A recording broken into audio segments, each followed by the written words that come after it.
Hello all and welcome to my channel. आज का हमारा टॉपिक है nature and significant of management, जो कि क्लास 12 का फर्स्ट चैप्टर है बिजनेस स्टडीज़ का। तो आज हम डिस्कस करने वाले हैं मैनेजमेंट की डेफिनेशन को बिल्कुल अच्छी तरीके से करेंगे और आपके साथ एक क्वेश्चन भी शेयर करूंगा जो एग्जाम पर्पस के लिए बहुत ज़्यादा इंपॉर्टेंट है। So let us begin. So management की डेफिनेशन कुछ इस तरह से है। Modern definition: management is the process of getting things done with the aim of achieving goal effectively and efficiently. सो ये तो वर्ड ही इस पूरी डेफिनेशन का एक तरीके से कह सकते हैं समरी। पूरा कॉन्सेप्ट इसी पे है based.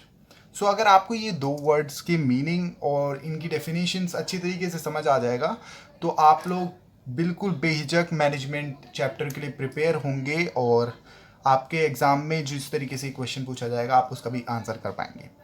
So first of all हम लोग डेफिनेशन को अभी बाद में देखेंगे। पहले हम इन दो वर्ड का मीनिंग देखेंगे जो कि है effectively and efficiently. So let us move ahead और इफेक्टिवली की तरफ हम पहले बढ़ेंगे। ओके, सो हमारे पास ये रहा इफेक्टिवनेस। सो हम इस वर्ड से क्या समझते हैं? सो पहले एक बार डेफिनेशन देख लेते हैं। डेफिनेशन क्या कहती है? It is concern with completing the work on time and achieving the goal. In other words, it is concern with end result. So ये कह रहे हैं कि वहाँ जो इफेक्टिवनेस है वो एक्चुअली समय पे अपना काम ख़त्म करना और गोल को अचीव करना इज़ इफेक्टिवनेस। और यहाँ पे अदर वर्ड्स में ये लोग क्या कह रहे हैं, मतलब एक सिंपल लैंग्वेज में क्या कहना चाह रहे हैं ये लोग कि एक्चुअली जो इफेक्टिवनेस है वो एंड रिजल्ट है। और एंड रिजल्ट आपको तभी मिलेगा जब आप काम को कंप्लीट कर लेंगे, कंप्लीशन ऑफ वर्क होगा। इफेक्टिवनेस, इसका आपको बहुत सिंपल तरीके से आप याद रख सकते हैं, टी। Effectiveness, T. इसका जो टी है वो टाइम बेस्ड। टी से टाइम आप इस तरीके से याद रख सकते हैं, completion of work on time and achieving the goal and it is also concern with the end result. So effectiveness का मतलब यही है कि अपना काम समय पे ख़त्म करना, गोल को अचीव करना।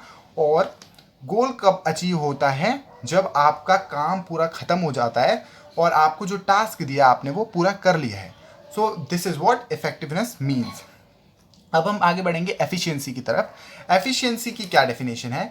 एफिशिएंसी में ये लोग कहते हैं doing the task in right way, achieving the goal with minimum cost and optimum utilization of resource. इसका क्या मतलब है? किसी भी काम को सही तरीके से करना और गोल को अचीव करना विद मिनिमम कॉस्ट।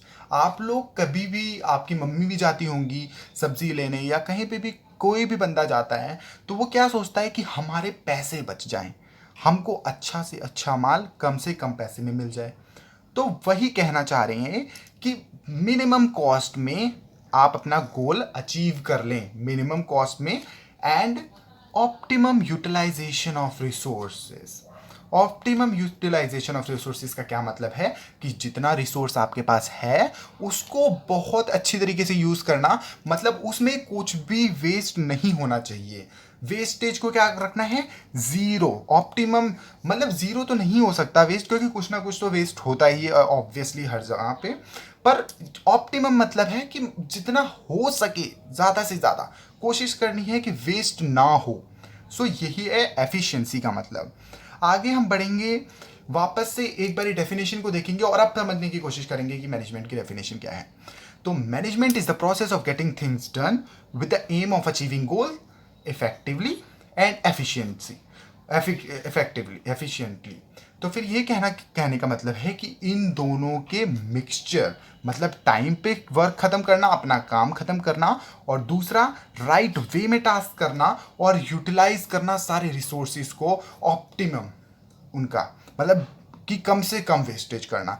इस प्रोसेस को इन दोनों के साथ मिलाकर जो किया जाता है, जो प्रोसेस, जो स्टेप्स, जो सीक्वेंस को फॉलो करते हुए किया जाता है, वही मैनेजमेंट होता है। Okay, I hope it's clear. और अब हम क्वेश्चन की तरफ बढ़ेंगे क्योंकि अभी सीबीएसई का नया पैटर्न आया है जिसमें कि 1 मार्क्स क्वेश्चन आने की बहुत ज़्यादा बोला गया है। तो हमारे पास इस टॉपिक से रिलेटेड 1 मार्क क्वेश्चन जो है वो ये है कि management is the process of getting things done with the aim of achieving goals. अब आपके पास ऑप्शन है A effectively, B efficiently, C both A and B and D none. Obviously ये डेफिनेशन है उसकी और इसका आंसर है C both A and B. I hope आपको ये वीडियो अच्छी लगी होगी। अगर अच्छी लगी है तो लाइक कीजिए, शेयर कीजिए और इस चैनल को सब्सक्राइब कीजिए।